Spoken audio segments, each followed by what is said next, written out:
25th September, 1963. It came in English. I want to put it in the bulletin to fill a gap. We should put it in French too. Love is, no need to say that it's the condensation of an experience I leave unsaid. Love is not sexual intercourse. Love is not vital attraction and interchange. Love is not the heart's hunger for affection. Love is a mighty vibration coming straight from the One, and only the very pure and very strong are capable of receiving and manifesting it. Then an explanation of what I mean by pure, the very pure and very strong. To be pure is to be open only to the Supreme's influence and to no other. Far more difficult than what people consider purity to be, which is something quite artificial and false. The last sentence I wrote in French too. The two came together. It's simple and definite. Nor should we translate the rest into French. I have so many papers that I'm lost. The mother rummages around among a heap of scraps of paper. I'm snowed under with papers. At first I put, rendered in English, love has nothing to do with, and so on, but that's not true. So we'll put, love is not. It's from Savitri, The Debate of Love and Death. When death tells Savitri, what you call love is the hunger of your heart. 28 September 1963. Do you remember Savitri's debate with death? The debate of love and death? According to it, Sri Aurobindo seems to be saying that disorder arose when life entered matter.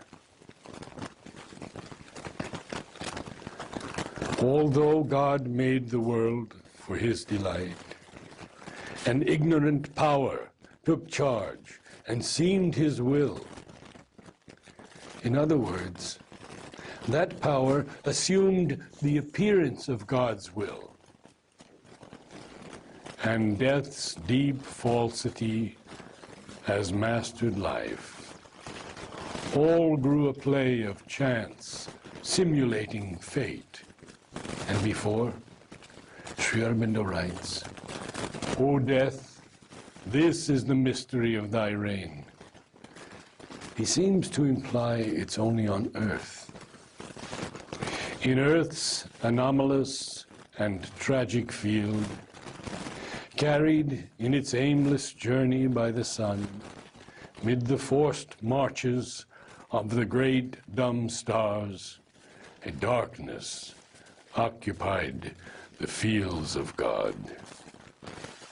The mother repeats, a darkness occupied the fields of God, and matter's world was governed by thy shape, the shape of death. Thy mask has covered the Eternal's face. It's marvelous.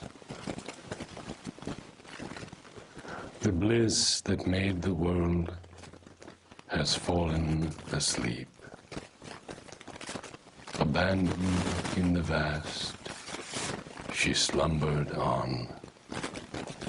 An evil transmutation overtook her members till she knew herself no more. And so on, a whole passage. And he seems to imply that it's when life entered inert matter that an ignorant power, what I read at the beginning, an ignorant power took charge and seemed his will, and death's deep falsity has mastered life. Consequently, according to this, death would exist only on the earth. That's where I am in my translation. And the mother closes her notebook.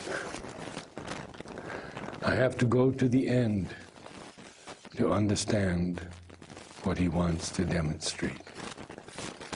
You see, I was always under the impression that the earth was a symbolic representation of the universe in order to concentrate the work on one point so that it could be done more consciously and deliberately.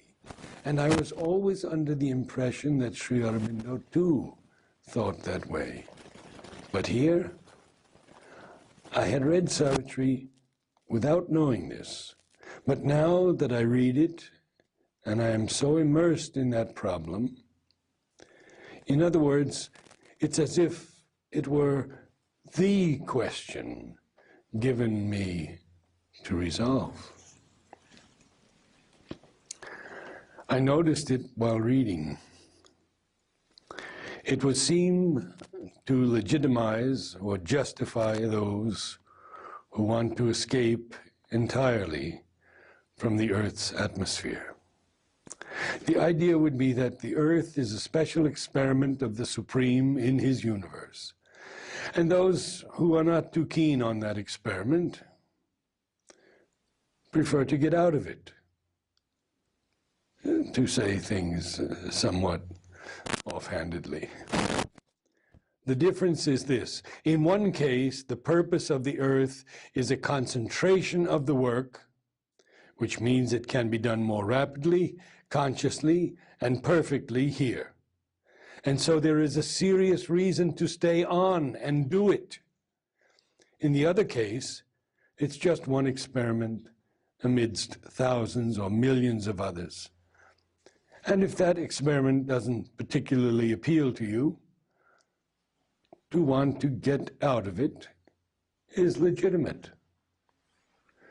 We can very well conceive that he may be carrying on some very different experiments. And so you could go from one experiment to another, you see. It would be, as Buddha said, it's attachment or desire that keeps you here. Otherwise, there's no reason for you to stay. Everything is possible to me, you know, absolutely everything.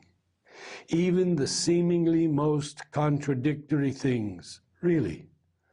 I am totally unable to raise a mental or logical or reasonable objection, either to this or to that. But the question, it had always seemed to me that way.